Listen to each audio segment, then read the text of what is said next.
Now, thanks to that kind of collaboration that we had in Europe, the cutaneous melanoma people had the TNM staging system for cutaneous melanoma on, I think, 6,000 or 7,000 patients.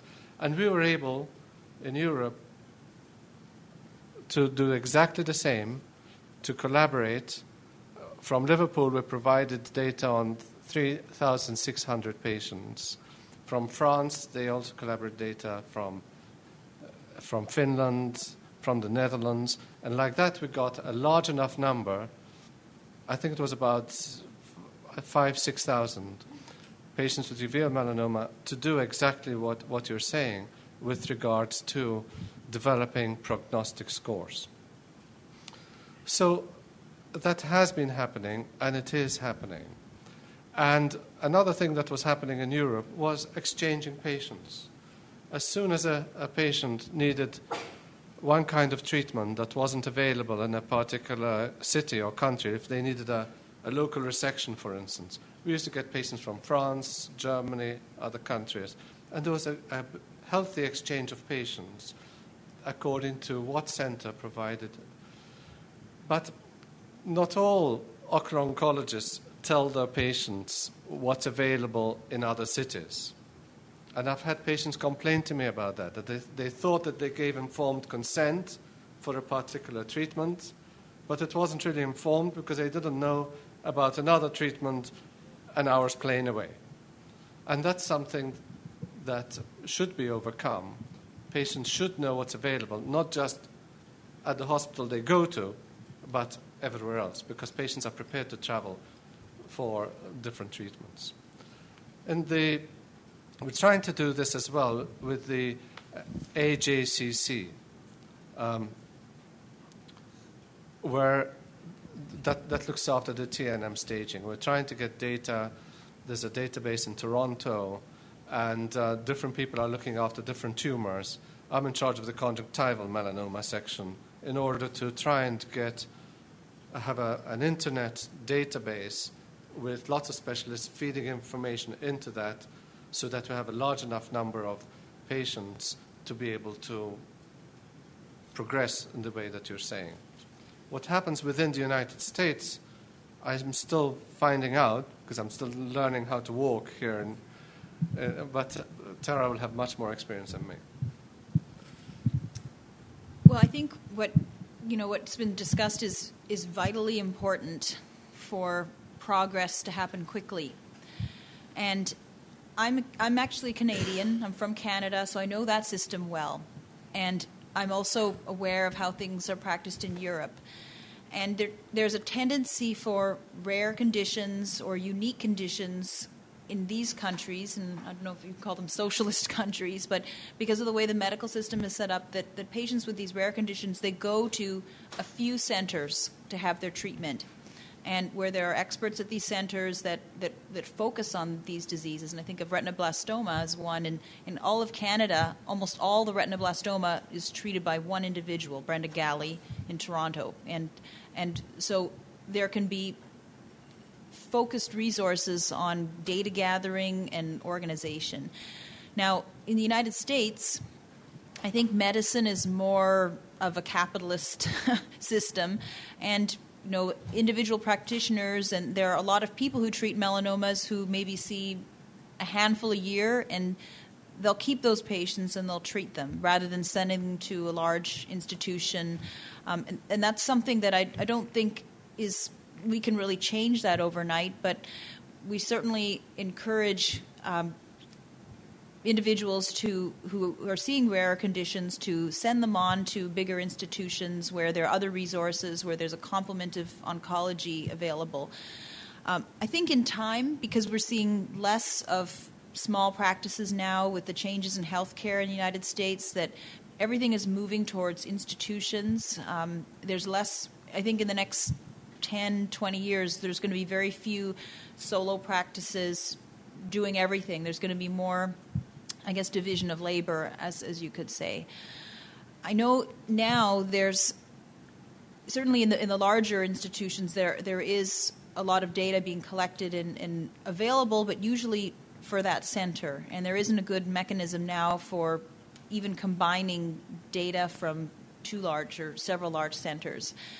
I can tell you that I'm involved in a small. There are small groups that come. You talk about a collaborative in Europe. There's a small consortium of more junior ocular oncologists, and unlike what we traditionally see in this country, where there's people who've been in the field for many years and they're very rigid and they feel very strongly about the way they've been practicing. I think what we're seeing with the newer generation of ocular oncologists is that there is much more collaboration. And I'm part of a group where there's probably about 10 individuals, and we share cases online. People give their experience, give their opinions.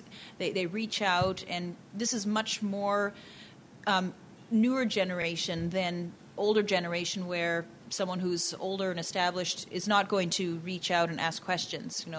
But this is sort of something new that I'm seeing and part of, and it's very encouraging because it means that there is lots of room for collaboration. Now, you talked about the tissue. I know that through the collaborative ocular melanoma study, which is now closed, there is a large repository of material from eyes that have been enucleated. And there is data for at least 15 years, if not longer, on patient samples and a very detailed cataloging of information. And if there is a center that wants to do research, they can contact the COMS individuals and put in a proposal to borrow tissue blocks and do research. So that does exist. And I know that certainly Bill Harbour has put forth a proposal, and we have earlier just looking at seeing if we can identify chromosomal changes in older samples. And I think with what we're seeing largely that I think has been pushed by Sarah Selig and the MRF is much more getting together with our colleagues and collaboration. So we're still not anywhere near what you describe, but I think that a lot of things are going to be changing. They're already changing now in this country, so I'm optimistic. Surely. Just to be practical and say things in black and white, we've received patients from Los Angeles the past few months, and we have sent patients to Los Angeles the past few months. I'm thankful for Bertil's moving across the pond. It's wonderful to share patients and cases. As are others. In 3 weeks' time, I'm coming back to Los Angeles as a guest of Tara McCannel to speak on the Grand Round, and I hope she'll come to San Francisco. And our fellows are networking amongst themselves, as you've heard, and we hope to have exchanges for a week or two, as we used to do in Europe. So there's in California, hopefully, the West Coast, sorry, I don't know the lingo, hopefully we'll have something that will spread throughout the States. I think Bertil and I are less rigid, and I've been in California long enough that I can certainly appreciate that there's more flexibility and more things go, and people are open to new things and different things much more on this coast than my brief experience in training on the East Coast, where you would never dream of doing anything differently. And I think I know Bertil is a very open-minded individual, and I think I look forward to a lot of new changes in the field, and I can't say enough how thrilled I am that Bertil's on this coast. I have, I think, probably really easy questions for you, but confusing to me. You have the Class 2 gene expression test, and then you have the monosomy 3. If you have Class 2, does that mean you have monosomy 3? More or less. It does. Is that a yes? Yes, more or less. There seem to be a few exceptions, but the two results are about the same, yeah. Okay. Can I add one comment? Sure. So at our center, we are doing monosomy 3 and Class 1, Class 2 testing. And in patients who have Class 2, they almost always have monosomy 3. But there are patients with monosomy 3 that have Class 1. and we don't Okay. know what to make of that at this point yet. All that I can say is that this prognostic testing needs to continue to be followed closely, because I don't think we know everything just yet. What about, I get a strange reaction when I go to appointments sometimes with my daughter, and, they find out she's a class 2, and then she's spindle cell versus some epithelial cell. They've seemed a little bit like, that's unusual. Is that unusual? Yeah, Is that one of those ugly categories that don't fit? That's what I call an ugly melanoma, yeah. And Okay. So that means you don't really know for sure what that's going to do. exactly. Okay. And in one of our previous studies, we found that even with chromosome 3 loss, if they had a pure spindle melanoma, the survival was much better in those than in patients who had chromosome 3 loss and no spindle cells. They had a mixed or an epithelioid melanoma. So that's good news. If she's got chromosome 3 loss and a spindle melanoma, that's good news. And when you say pure spindle, what does pure mean? If they just say spindle cell on the biopsy, does that mean it's pure? Let me suggest, I'm sorry. Okay. Let me suggest you guys do this one-on-one. Okay, then I have just one more question that'll be... We're a few minutes past the time we allotted for this, but this is, the purpose is not to hold to our timeline, but Okay. it's helpful for people. I know there's still a couple of questions. Let's try to keep the questions brief and the answers brief. And if they're very kind of narrow things, we can do that one-on-one. Just one last question. Do you know in your experience if you've already been irradiated, if you can be tested for BAP1? Or is that a gene, not a chromosome? My experience would suggest that you can.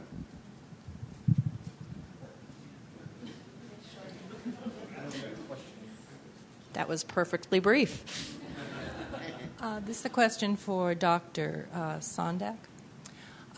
Sort of jumping off from the previous questions, I'd like to know if you found the proprietary nature of biological testing and development to be a hindrance in this. And since we have such an unusual cancer, if it's going to be especially cause slow movement in the development of a drug that we can point to as our own.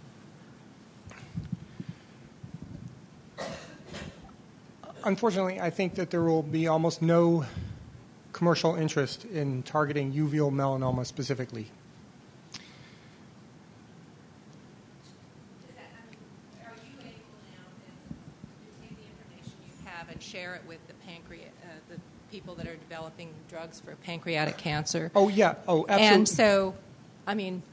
so, and conversely, do you find that there's collaboration with people that are in other areas? It seems to me that the pharmaceuticals and the, Amgen and all these huge companies, they're so proprietary.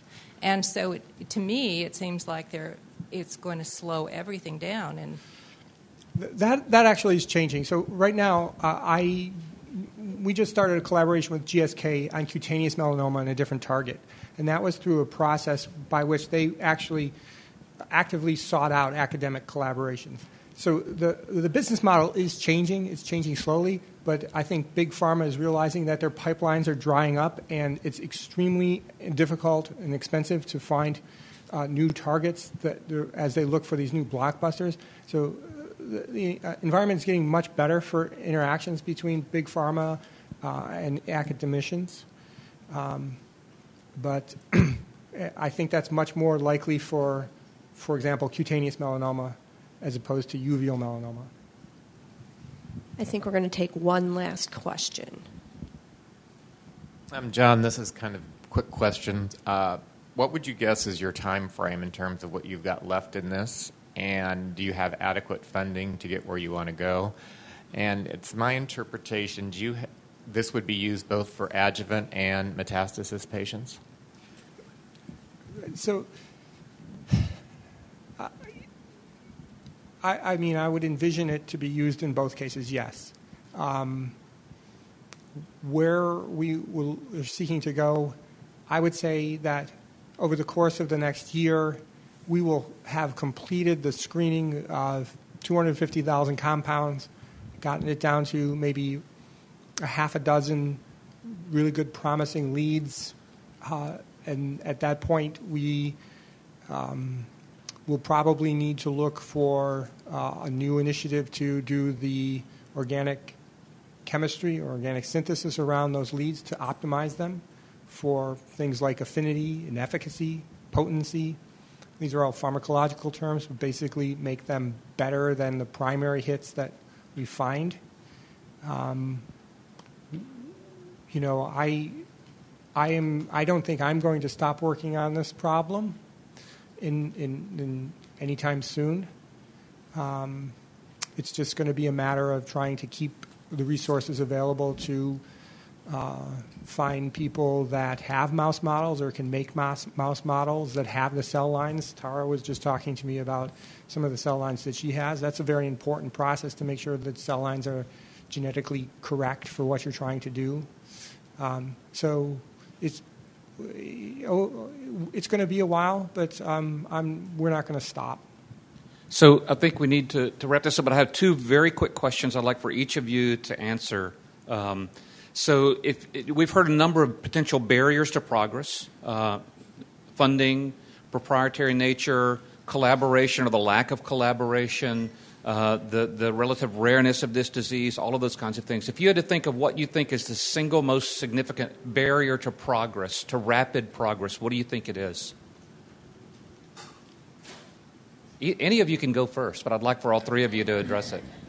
I'm putting you on the spot, and I acknowledge that with apologies. What has really made an enormous difference for me was having a data manager to put all the information into a research database so that from a few dozen patients, we ended up with a few hundred patients with more than 4,000 patients, and then we were able to really do good research, basic science research in laboratory, clinical research, and none of that would have been possible without a good registry and a full-time data manager to put the stuff in.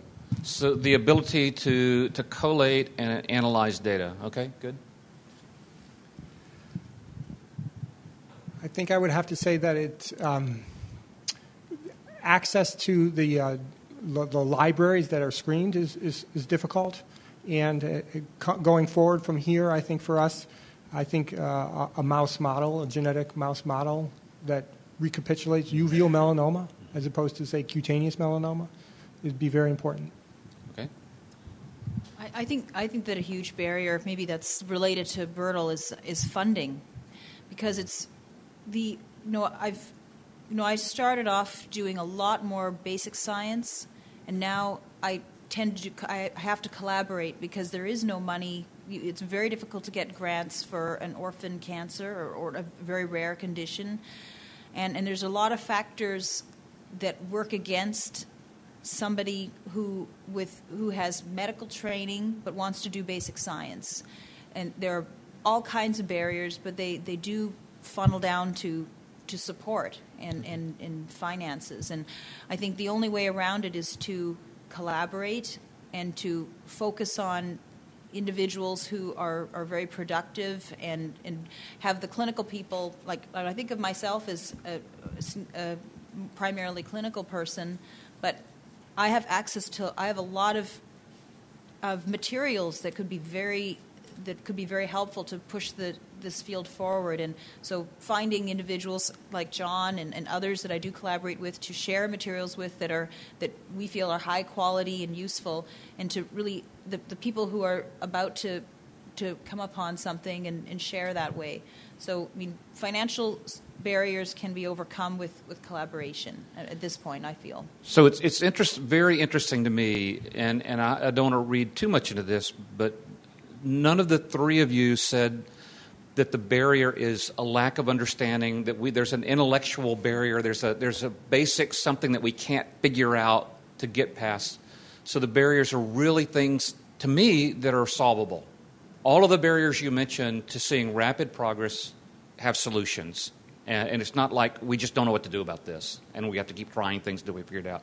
So given that, I would be interested to hear how optimistic or pessimistic you are for seeing a change in the treatment landscape in the foreseeable future. And I would, let's define the foreseeable future to 3 to 5 years.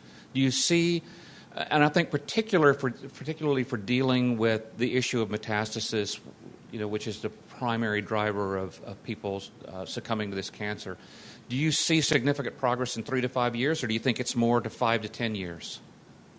I think 3 to 5 years. Agreed. I think some of these combination therapies, perhaps once you figure out which ones, will be very helpful. I think what previously took 15 years, recently took 5. Progress is accelerating so rapidly that if I'm tempted to think that something's going to take 10 years to achieve, it will probably be done in 3 or 4, yeah. Great. Because of the way acceleration is occurring. I personally find great hope in that. Thank you very much to all 3 of you. Thank you.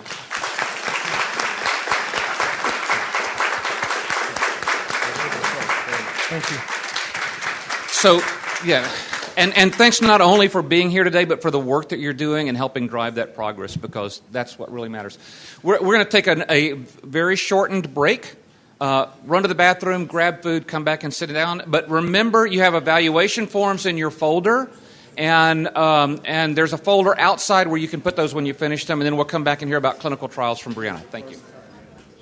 Brianna is a nurse practitioner with the Angeles Clinic. She works with Dr. Hamid, who we met yesterday. She just told me that she previously was at Sloan Kettering, and knows some of the folks there, Rich Carvajal and others. And then prior to that was at Dana-Farber, where she knows just some really great people, Steve Hody being one who's doing a lot of work in the immunology, understanding cancer. So she knows the cancer field well and the melanoma field well, and certainly knows the clinical trials field well. So I'll turn it over to you to talk about clinical trials.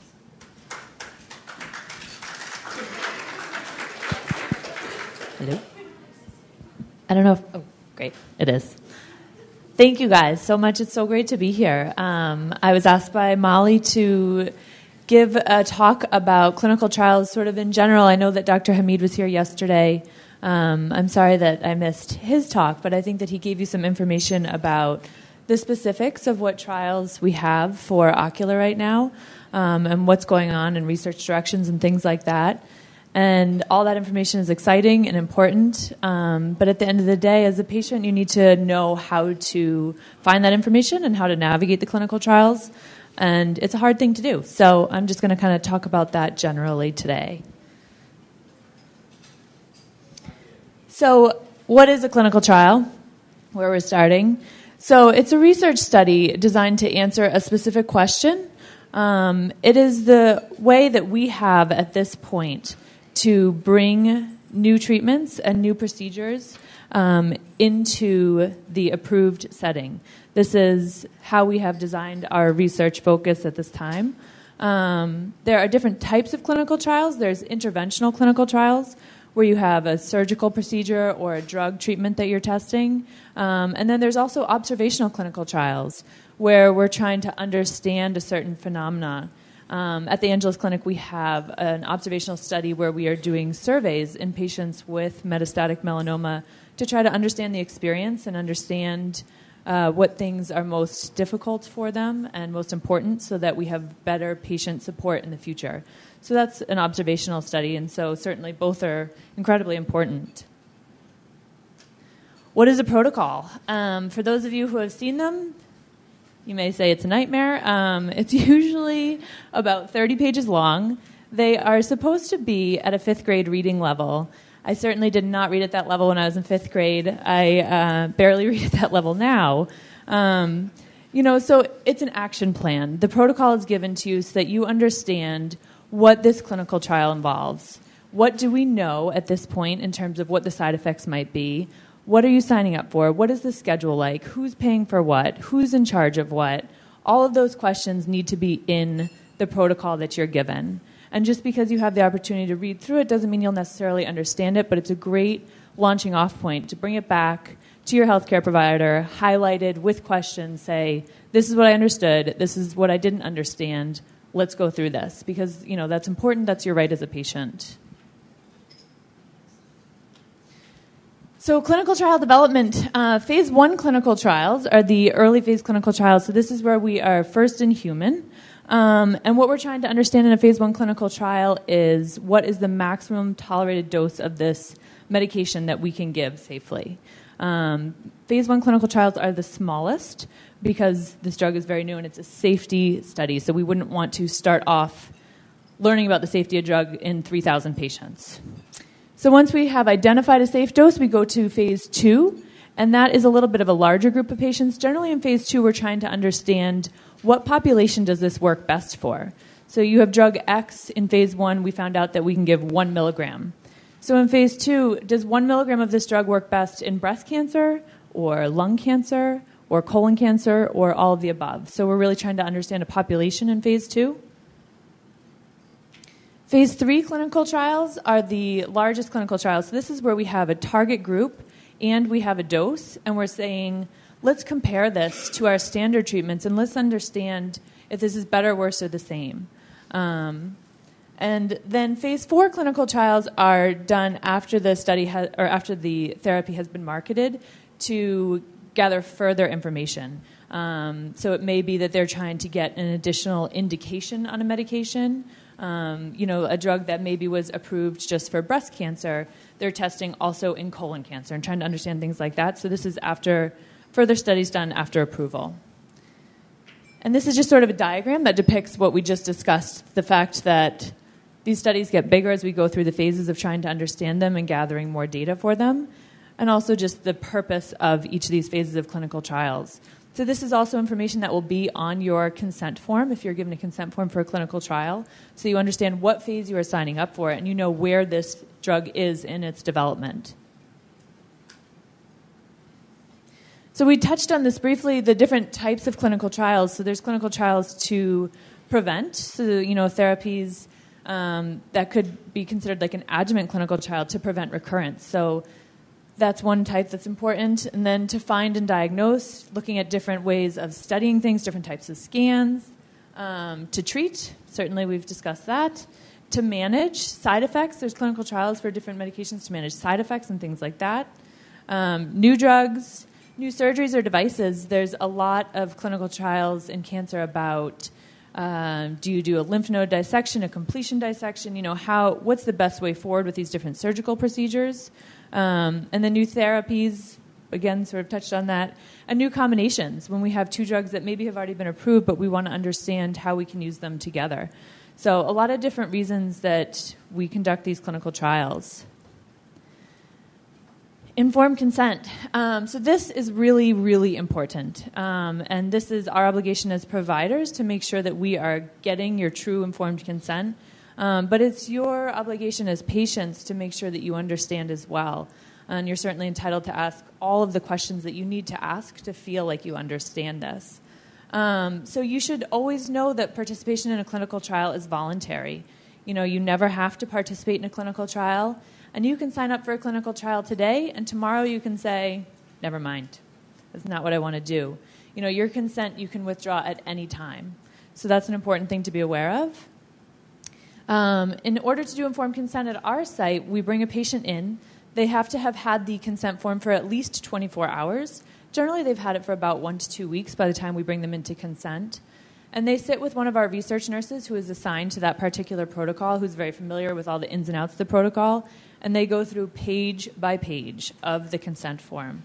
And they answer all the questions. They ask the patient's questions to make sure that the patient is understanding what's being said. They go through the past medical history, all the meds that the patient is taking, surgical history, all of that information to make sure that we're both on the same page. Generally, our informed consent visits take about 2 hours at least. So who can participate in a clinical trial? All clinical trials have guidelines for participation, as you know. The guidelines are known as inclusion and exclusion criteria, which sounds a little harsh. So this depends on the clinical trial, who can participate in each one. And even when we have the same drug being marketed by different companies and being tested in different settings, they have different inclusion and exclusion criteria for the same drug. And I think that in ocular melanoma, you guys maybe know that best with the PD-1s. When they first came out, we weren't looking at them in ocular melanomas, and then certain studies opened it up to ocular melanomas. And so that's something to investigate when you're going through your consent form too. But that's really the burden of that lies on the investigators to understand. So just sort of a cartoon depicting inclusion and exclusion criteria, because they're lengthy. They are. There's usually about 4 pages of inclusion and exclusion criteria, worded in a way that's nearly impossible to understand. So who sponsors clinical trials? So they can be sponsored by government agencies like NIH, or they can be sponsored by a pharmaceutical company who has a drug, a compound that they have developed, and they want to understand how effective this is. And also it can be sponsored by a healthcare institution. So the consent form, again, is going to tell you who's sponsoring your clinical trial so that you have that information. Next question, most important, the question we get all the time, who pays for this? And the answer to that question is that it depends. So a clinical trial is not a guarantee that everything will be paid for. A lot of our patients come to our site and say, I'm here for a clinical trial because I don't have insurance, and so I want everything to be paid for. And so do we. It's just, unfortunately, it's not the case. Generally, the rule of thumb is that anything that's standard of care, your insurance will still be billed for. So, for example, a standard of care is that you would get labs drawn every month. Then those labs will be billed for your insurance, even if that is required per protocol. However, scans generally are done every 3 to 6 months, depending. And so if this clinical trial wants scans done every 6 weeks or every 4 weeks, then the clinical trial generally will pay for that because that is not standard of care. If they are investigating a non-approved agent, that drug is generally paid for by the clinical trial. If it's an approved agent, it may not be. So a lot of our randomized clinical trials now, for example, are looking at things like PD-1 versus ipilimumab. And the ipilimumab is FDA approved. And so for the patients that get randomized to that arm, their insurance still has to pay for the IPI. But the PD-1 is an investigational agent, and so the drug company is paying for that. And so it's complicated. And even from study to study, depending who's sponsoring it, the same drug may or may not be paid for. So always ask questions about what's paid for, what's not. Again, it will be in your consent form, but it's hard to understand. So there's generally a finance person who can help walk you through that. So what protections are in place for clinical trials? There's an institutional review board for every clinical trial who goes through the protocol and says, is this ethical? Is this not ethical? What are we doing here? What are our goals? And their focus is the safety of the patients. And so they are going to monitor everything that we do, and they do monitor everything that we do. And they are going to look at the information as it comes through. As we see all of our patients on clinical trials, we have to input all of the data. We have to say, this patient came in with a rash today. This patient came in with diarrhea today. And we report all of that information. And if they see a trend, then they say, you know what, we're seeing way too much of liver toxicity on this. We need to stop.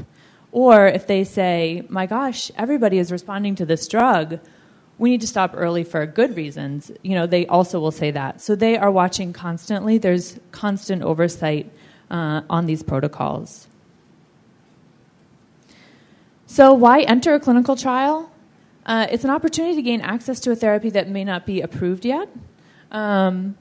You also have an opportunity to get expert medical advice. These clinical trials are done at facilities where there are providers who are experts in that subject area, which can be huge, especially in a disease like ocular melanoma that's so rare. You want somebody who knows this and knows the ins and outs, knows how to identify things early, and knows how to network, which is what we were sort of just talking about in the panel. There are Rick Carvajal at Sloan Kettering started a rare cancers club. For lack of a better word, I think he calls it something else. And so, all these doctors get together all the time, and they talk about what they're doing and what they're seeing, and they call each other and email each other, sort of like Dr. McCannel was saying. And so you want one of those doctors taking care of you because you want them to know what's happening, not just with you, but elsewhere around the country. And so that's sort of what a clinical trial offers you the opportunity to be a part of also. It allows you to play an active role in your own healthcare, which is sort of nice. You say, I am choosing to take part in this clinical trial. This is what I want to do. I've read through it. I understand it. This is what I think is best for me. Oftentimes when you go to a doctor, they say, this is what we're doing for you. And we know that that takes some of the empowerment away from our patients, which is a hard thing and something that we try to work at. But clinical trials make it a little easier for us. And then certainly there's the component of altruism with clinical trials. You know, you're hopefully helping not just yourself, but people who are going to come after you with this illness. Why not enter a clinical trial? So we may not know the side effects of the clinical trial. In these phase 1 clinical trials, these are first in human, and we're not sure. You know, we started a phase 1 clinical trial for another indication this week, and the patient on Monday, Tuesday, Wednesday was fine, and Thursday she felt terrible. And, you know, we couldn't anticipate that. She was the first patient in the world to get this drug, and so we didn't know what her week was going to be like. And that sort of uncertainty is really hard for a lot of people, and very understandably so. So certainly it's something to consider. The treatment may not be effective. Again, we're trying to understand the side effects and the efficacy of these medications, and so it's possible that it won't work. The study may require a lot of time and travel. You know, especially the phase 1 clinical trials, we see patients very, very frequently. The protocol I just referred to has visits on days 1, 4, 5, 6, 7, 8, 11. I mean, it's just like, it's insane. We're in there on weekends. And, you know, one of our patients who we're considering is from San Diego, so what would that patient do? You know, that's very hard. Are they going to stay in a hotel for that week? It's hard to navigate the logistics of these clinical trials, and we have no wiggle room in the protocol. We can't say, you look great, take day 4 off. You know, we'd love to, but we can't. And so that's something to consider. Can I make it to all of these visits? And the visits are long. You know, we were just saying in between the break, we come in and we ask you every single thing. We want to know everything because we don't know how this drug is going to affect you. So we go top to bottom, full review of systems at every single visit. And so you need to consider that as well. And then health insurance may not cover all the study costs. And so, again, going back to the issue of who pays for what. So how do you find a clinical trial? This is important. A referral from a primary oncologist. If you are hooked up with an oncologist who knows what's happening in the clinical trial world, they can say there's a great clinical trial available at UCLA or at Moffitt or, you know, wherever it is, and they can get you to that trial. As we discussed, though, not every oncologist knows what's happening in the clinical trial world. So there's also clinicaltrials.gov, and there's a search engine there. You can put in your disease, and it gives you titles and descriptions of the study, requirements for participation, so that you can have some understanding of what's out there. It's a little dense. It's a little hard to sort through, but it's certainly a good resource. Academic treatment centers generally have a clinical trials department. So, you know, like when I worked at Dana-Farber, there's a phase 1 clinical trials department. And so you can go to these academic treatment centers, and they have a very good sense of what's happening in the clinical trial world, and that can be a good way to go. And then the AACR Stand Up to Cancer has a clinical trials finder. And so a lot of patients have said that they like this. It's something that you register for, and you set up a profile, and then you can choose what your interest is, and it can help you find what's available to you. Stand Up to Cancer is a great organization that's very patient-centered, and so that you can find some good information on that website as well that's possibly a little bit easier to understand. So when I started in oncology, I was at Dana-Farber, and we had a new video that had just come out, and it was called Entering a Clinical Trial, Is It Right for You? And it won the Jimmy Award, which is the equivalent of the Oscar. Very big deal. Not bragging. And so what we studied this video in patients who were considering participation in a clinical trial. And what we wanted to know is whether the video helped them understand the protocols, because as we discussed, they're supposed to be at a 5th grade reading level, but my gosh, they're so dense and difficult. And how can we provide better resources for our patients and their families to get through this process? So we did a study of the video.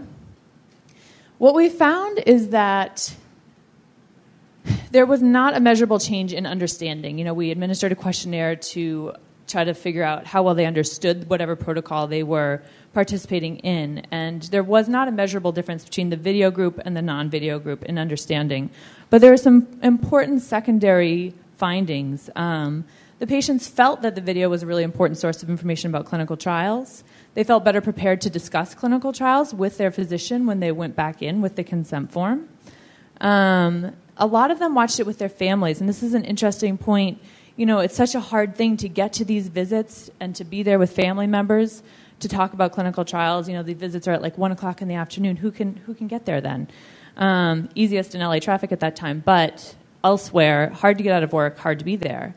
So the patients were showing the video to their families, and the video kind of goes through what the stages of clinical trials are, et cetera. Many of the things that I've discussed today, and they interview patients who are on clinical trials. And so the families really felt like it was a good source of information for them, and patients felt good about involving their families in that way. So you can watch the video on the Dana-Farber website.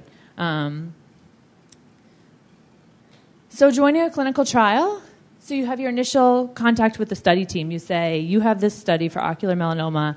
I want to be a part of it. And so generally what happens next is a consultation visit to bring you in and understand your health history and understand your eligibility for the study. And that's where we kind of do a pre-screening. And then we give a copy of the consent form for whatever clinical trial we're considering. And you come back in, as I discussed, for the conversation in the informed consent process, which is a long visit day, but an important one. And then study activities begin. We call it screening. That begins as soon as you sign consent. All the clinical trials require that you have certain labs, certain scans, archival tissue, fresh tissue, whatever it is, based on whatever clinical trial. So we generally have about 28 days to do our screening procedures from the time of that you sign consent, and then we get started with therapy. So once you're on a clinical trial, what does it mean? So open communication with the study team is really important. You know, before you were on the clinical trial, you had one episode of diarrhea. You didn't feel like you needed to mention that to anyone. And then once you're on a clinical trial, we want to know about that. So there's no secrets. Compliance with the protocol. If the protocol says you cannot take St. John's wort, you can't take St. John's wort. You know, there's a reason that we say things like that. There's contraindications. There is data suggests that there might be an interaction, and so it's important for patients to be very compliant with these protocols. Reviewing your medical bills. This goes back to what we discussed about payment. So look at them. Make sure that you're not getting charged for things that the protocol said the study was going to pay for. You know, certainly everybody does their best to make sure that procedures are billed to the appropriate payee or payer, but it doesn't always happen. So review your medical bills. And then this is an important one. Ask questions to make sure that your referring physician is informed.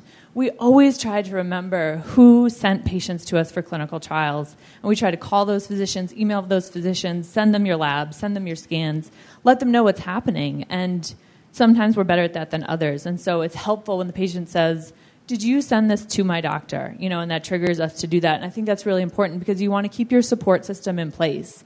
Even if you have one doctor and team for a clinical trial, you still have your primary oncology team as well. And it takes a village, you know, it really does. And then, again, remember that you can withdraw consent at any time. So Molly also asked me to just talk a little bit about adjuvant therapy, sort of changing gears here. It sounds like everybody here has a good understanding of what adjuvant therapy versus metastatic therapy is, but just to review, adjuvant therapy is a cancer treatment that's offered after a surgical or a radiation procedure to improve the outcome of patients of high risk with relapse. So this could include a chemotherapy, a biologic therapy, a radiation therapy. It is targeting disease that we cannot see. So once we've said you have no evidence of visible disease, the scans are clear, your labs look great, but what we know from looking at your primary tumor is that you have a high risk of recurrence, and we want to do something to mitigate that risk, and that is adjuvant therapy. So the way that adjuvant therapy has historically worked in cancer in general is that we find something that works in the metastatic setting, and then we try to bring it into the adjuvant setting. It's very hard to study something de novo in the adjuvant setting because you don't have measurable tumors. So assessing efficacy is very difficult. But things like Yervoy, for example, we know that that's been great in the metastatic setting. And so now we want to understand how does that work in the adjuvant setting. For cutaneous melanoma, we are trying to understand what might work. The only FDA-approved adjuvant therapy in cutaneous melanoma is interferon. And the interferons, general data is that there's not an overall survival benefit. There may be a progression-free survival benefit. So we are trying to understand that better there. But in ocular melanoma, we tried the interferons, and those studies show that there's no benefit there. So we do not use interferon in the adjuvant setting in ocular melanoma. We've looked at that, and it's not the right thing to do. We have a clinical trial that shows us. So there is one ongoing clinical trial in the adjuvant setting for ocular melanoma, and this is a study of Yervoy in the adjuvant setting being done at MD Anderson. This is a screenshot from the MD Anderson webpage giving information about the clinical trial, contact information about the clinical trial. We are doing similar clinical trials for cutaneous melanoma. The ECOG 1609 clinical trial is looking at Yervoy at 3 milligrams per kilogram versus Yervoy at 10 milligrams per kilogram versus interferon for cutaneous patients. So this is sort of a similar idea for ocular patients. And we don't have the information back on this study yet. It's something that we're still trying to understand. And certainly we have a really long way to go in adjuvant therapies for ocular melanoma. And I think that the progress there is going to come from finding good metastatic therapies first and bringing them to the adjuvant setting. And that's it. This is my favorite cartoon and Dr. Hamid's least favorite cartoon. It's on our board at work. So, does anybody have any questions? Yes, sir.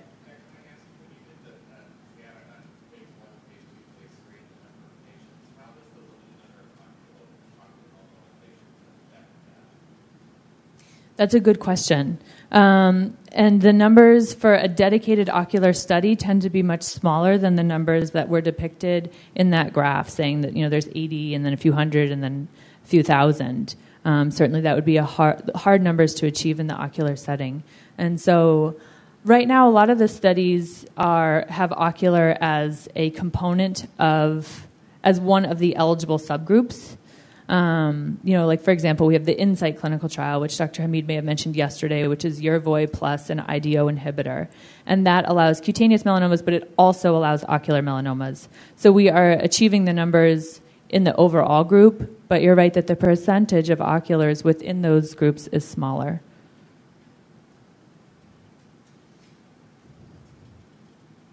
Yeah.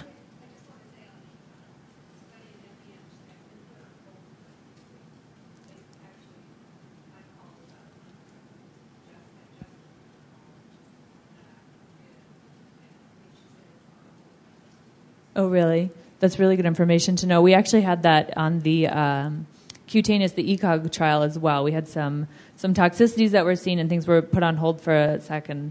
We're back up and running. So that does happen in clinical trials. That's what I was talking about with the institutional review boards who are saying, wait a second, what's happening?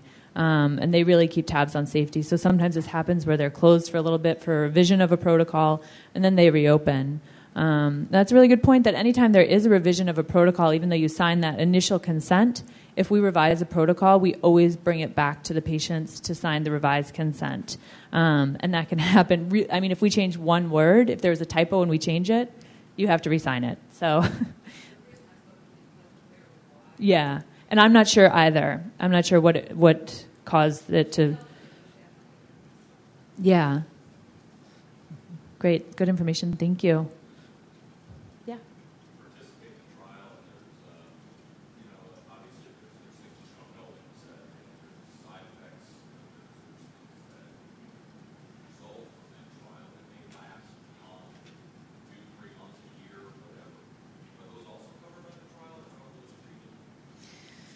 That's a great question, and it depends on the studies. That's important for you to look at when you sign the initial consent. It's generally, if you take a study drug and it causes you dry mouth, and you have dry mouth for the next 10 years, there's generally not a clause in there that says that we're going to pay for dry mouth therapy for the next 10 years. So that is a risk that patients take in enrolling in a clinical trial, that they may have some longer-term side effects. that wouldn't necessarily be covered as part of the study. So it's a really good question to ask when you go in to consent. Mm-hmm. Mm-hmm. Yes, they do lay out, each protocol lays out sort of what the liability is, for lack of a better word. And you are, as a patient, accepting some risk in saying, I am willing to get this drug that we don't fully understand in order to possibly achieve some benefit. Mm-hmm. Mm-hmm. Yes. Yeah. Yes. Absolutely.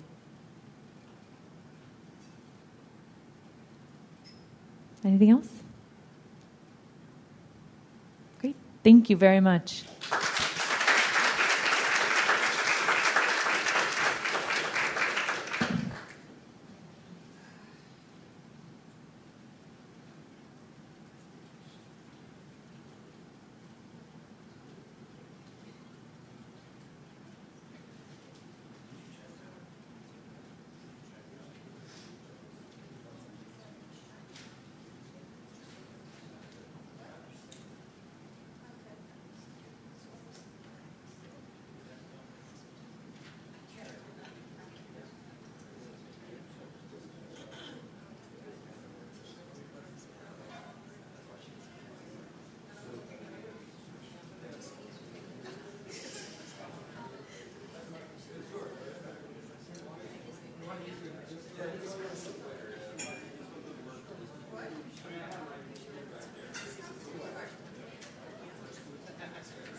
They told me I would have a half hour. I said I don't need a half an hour. I'll take 15 minutes. Now I have 7. Yes. Shall I put my timer? So you may have noticed if you're really sharp and paying attention that I've modified the slides that I did last year, but I didn't modify the date. So pay no attention to this line right here. I need a picture.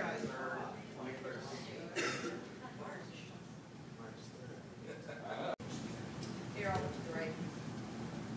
We were pointing that out. Oh, perfect. Thank you. I have one of those in my weekly project.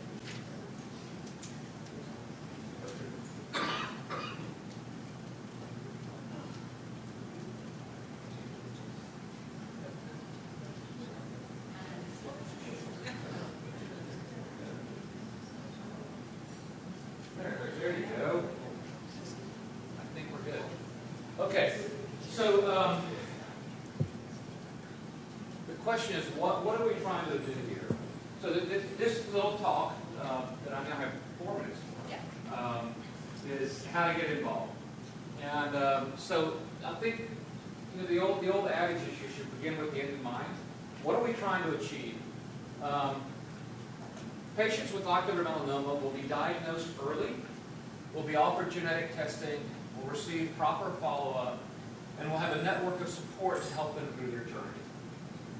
That seems like a pretty good world to me. And healthcare providers will be informed about proper treatment of ocular melanoma, and I will even add diagnosis and treatment of ocular melanoma based on things that we've talked about in the last couple of days. And we'll have safe and effective treatments to offer patients. So this seems like a pretty good world, and it seems like an achievable world. But how do we get there? The bottom line is this. As a result, death due to ocular melanoma will become rare. So just a quick word about what's changed since March 3rd, 2013, which is why I left that date on the first slide, of course. We had the ASCO data on the MEK inhibitor, which was, I have to say, really interesting. The first time seeing a clinical trial result that was showing something positive in this field was really positive. We've been able to do 2 additional grants in addition to the ones that we announced last year. Dr. William Tansey at Vanderbilt is looking at this compound called MIC as an invisible driver to metastatic uveal melanoma, and I can give you more information on that if you're interested. It's a lot longer. And then we funded a career development award with Dr. Carvajal of Sloan Kettering, actually looking at a clinical trial to overcome resistance to MEK inhibition. Remember, I told you that in these targeted therapies, you block that pathway, but the body tends to find a way around it. They call that resistance, so the body becomes resistant to the drug. So how do you block that resistance? And then, more work in the patient support area. And we had a conversation yesterday, a few of us did, during the breakout session when I said I'd like to just hear feedback and interest and things like that. And this is a 3rd patient meeting that we're doing. And the Ocular Melanoma Foundation is also doing patient meetings. We talked about, does it make sense for having only 1 patient meeting? Do we need 2 patient meetings? It seems to me from that conversation and a number of other conversations that there's still room to have 2, that if we can make sure that they're staggered at different times of the year and maybe in different parts of the country. I haven't been to the Ocular Melanoma Foundation patient meetings, but my sense is that the feel of them are a little bit different and the culture may be a little bit different. Content probably has some overlap. Maybe not a bit overlap. No? Not enough. Not enough. But, so I feel like it's nice to have choices as long as we don't become diluted. And to me, I think it's a good thing that we have 2 patient meetings a year that are offered to people. And different forums in which people can connect. At some point, it may make sense to consolidate that, and if so, we hope to listen and be smart about what we're trying to do here. So these are some things that have changed, I think, in the last year, and they're all positive in terms of helping us get toward where that mission is. But, I heard someone talk before about hope and say that hope is more than just wishful thinking. I've always liked the thought of that, and it really is. I have to say, I feel really hopeful coming out of these 2 days. And I hope that you feel that as well. Hearing this panel talk about the fact that there are no kind of scientific intellectual barriers to progress. I mean, frankly, the only issue is money and collaboration. We can fix that. I mean, I personally can't fix it, but there's money out there. We just have to find it. And so I feel hopeful. But how do we do this? So first of all, building community. I've said this before, our foundational programs is that patients who are well-informed and well-supported live longer and better. And so we will continue to offer support groups, our online community, which some of you have seen. I want to come back to our Facebook program, but coming back to the Phone Buddy program. This Phone Buddy program, the idea is to find people who are significantly far enough along in their cancer journey. They have some information and some experience that they can share and offer to someone who's earlier in the cancer journey. And that earlier might be just diagnosed or just finding out that they've metastasized or something like that. There's some kind of breaker. And so we do have this Phone Buddy program. We train our phone buddies. We have a Phone Buddy training coming up in May here in Los Angeles. We already have some ocular melanoma phone buddies who are actively partnering and working with people, and I think that's been very effective. I really like this peer-to-peer connection. Our philosophy around the online community is we tend to have a very light hand. We don't screen things before they're posted. We don't have somebody looking at everything that is posted. Sometimes things in general in the online community get posted that are I was going to say outrageous, that may be too strong, but maybe so. They're just maybe not in the norm, but I find that these tend to be self-moderated. Other patients will write in and say, wait a minute, really, if you put roses up your nose, it's not going to cure your cancer. So we tend to have a light hand here because people need different things and reflects our philosophy. So more community, we want to see this, but community is not enough. It's not a bad thing, but it's not enough. And we have to do more. So this really comes down to what Dr. McCannel was saying is about funding. And So if you look at NIH grant funding, I know there's this stuff is really small. From 1997 through 2013, looking at two particular grants that are very important types of grants. One is an R01 grant, which is kind of a big grant. I remember talking to a researcher who said, when I first got my R01 grant, I knew I'd arrived at a researcher. You know, that it's kind of a big grant that you want to get. And look at what funding has done. You know, we went through a period where there was rapid growth, and then it's been flat for several years. Now, you know, inflation hasn't been flat for those 7 years.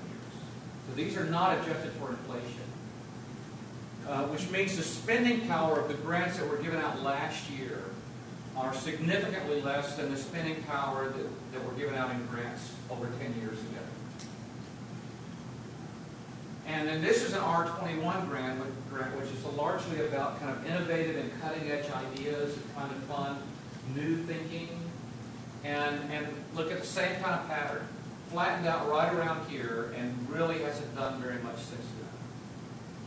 And then more disturbing to me is the next grant, which is the success rate of grant applications. And this is the percentage of grants applications that actually got funded. And this is a high of 45%. I'll put this graph together quickly so it's not very pretty. But the R01s back in the late 90s were about 20-25%. Now they're all the way down to around 15%. R21s had been as high as 40, bounce around in the 25 to 30% range, all the way back down in about 15-16% range now. What that means is that if you spend hours and hours and hours to put your best thinking together about a really important critical research program, you got a 1 in 6 chance of getting money to do it. And what that means in real terms is that there's a whole generation of new investigators, smart people, coming out of college, looking at graduate school, looking at what to do, who are deciding not to go into research because they don't think they can make a living at it. And we won't see the impact of this in the next 5 years, but 15 years from now, when people like John would have been at his level, we won't have the bandwidth there to make the next step forward in progress. This is a major crisis, I think, in the research field. Would you agree with this? Absolutely. It's a major problem. Just to point out one other thing about that sure. number. Yeah. It's extremely hard to actually discern between a grant at 12% and 15% in terms of the utility of one versus the other. It becomes almost a crapshoot at that point. And I think when it becomes harder to discern, biases creep in. And so you tend to fund the kinds of research that you're comfortable with and you're familiar with, rather than the things that push the envelope. So you get into groupthink more readily when the resources get tighter. So let's talk about money. Why don't people give money? The number one reason people don't give money is they aren't asked. We're really great at this when we're 2 years old. You know, can I have a piece of candy? No. Can I have a piece of candy now? No. Can I have a piece of candy now? No. Can I destroy it? No. But you keep asking, right? And we forget how to do that. All right. So ways to give. You know, write a check. John is here today because somebody with ocular melanoma contacted Sarah, contacted me, we talked about it. He said, I want to commit a large amount of money to funding ocular melanoma research because I know the research is the best path for keeping me alive and the people like me alive. And he wrote a check, and it made a difference. Not all of us can write six-figure checks. Actually, we all can write six-figure checks. Just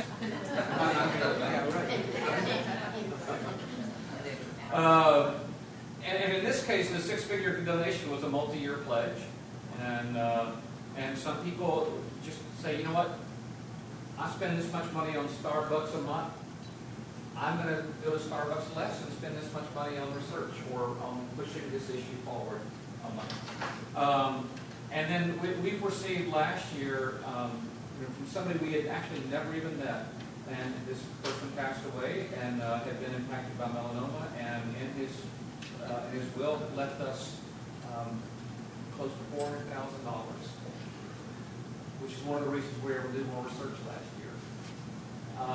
So there are a lot of ways of giving, and then there are ways of getting money. We have said that any of our MRF events that we do, the 5K run walk events we do one here in Los Angeles at Universal Pictures, The galas that we do, if you want to form a CureOM team as part of that event, part of that run walk, part of that gala, part of something else, 100% of the money goes to the CureOM program. And the MRF covers the infrastructure, the cost of putting that event on, the cost of the bibs and the race crew, and we cover all that cost. And 100% of the money raised by CureOM team goes straight to CureOM members. Create your own fundraiser. You know, we were able to fund research with these large donations that these donors made because we had funding from other sources to cover things like these meetings and to cover some of Molly's time and some of Sarah's time and the CureOM brochures and things like that. You know, running a marathon and raising $11,000. You know, all the infrastructure. The MRF pays for a lot of the infrastructure, but these CureOM specific costs, like these kinds of meetings, the science meetings, were covered by all these different donations that people made, putting together a concert and things like that. Covered all that. So when the larger donations came in, we put 100% of that into research. And we were able to do that because of the generosity of a lot of people who made a difference here. So, let's see. There should be another, here we go. So why us? You know, I heard years ago that organizations have no needs. And it's true when you fundamentally think about it. What we should have are answers and solutions and programs that help and serve. You know, fundamentally, you guys, I don't mean to be, this may be unnecessarily harsh. I don't know how to express this, but I'll just say it. People who are impacted by ocular melanoma don't care a thing about CureOM or the Ocular Melanoma Foundation or the American Cancer Society or OcuMel. What you care about is living. And if we can help you and people who you care about live longer and better, then that's great. And if we ever get to the point where we aren't helping that, you'll find somewhere else to go. And that's absolutely right. We are here to serve this population, and we never want to forget who we work for. So I hope that we never come to you and say, raise money for us because we're important. We're not important unless we're doing something to impact your life and the life of people like you. And so, you know, people give to causes that matter to them. And we have a vision and we have a plan. I think the vision is important. I think the plan is good. And we hope that people will support that financially. But if you don't agree with the vision of the plan, support someone else. That's the way it needs to be. All right, so enough of all of this. I'm past my 4 minutes now, aren't I, Molly? And I shared this song with you last year. I just think it's about how do we change the world. And this is an old song that came out of the labor movement, union movement. It's been pulled into some church groups and things like that. But it originally started out as a labor movement song. It says, you know, how can I keep from singing? And I have to tell you, seeing the passion that you have brought to your interactions with each other and hearing the buzz of conversation. First day we started yesterday morning, and this morning again, when we take all the breaks, and how you support each other, and how you know about each other, and you're sharing your stories and the stories of other people who weren't able to be here. And hearing the brain power that's being brought to bear on this, and the commitment of the researchers and the doctors. You know, it's hard sometimes because we know that not everybody makes it, and we know that this is a scary disease. But, you know, hearing all of that and seeing all of this, how can we not have hope? And if we have hope, then let's transfer that hope into action. And together, a lot of voices, a lot of hands working, a lot of hearts coming together, we can change the world. And if we're not going to change the world, then why bother? Okay, I'm done. I ran a little bit late. We do have lunch, but thank you, all of you, for being here and for sharing of yourselves, sharing of your time and your energy. I hope it was helpful. Tell me how we can do it better, and keep doing the great work you're doing. So give yourself a round of applause.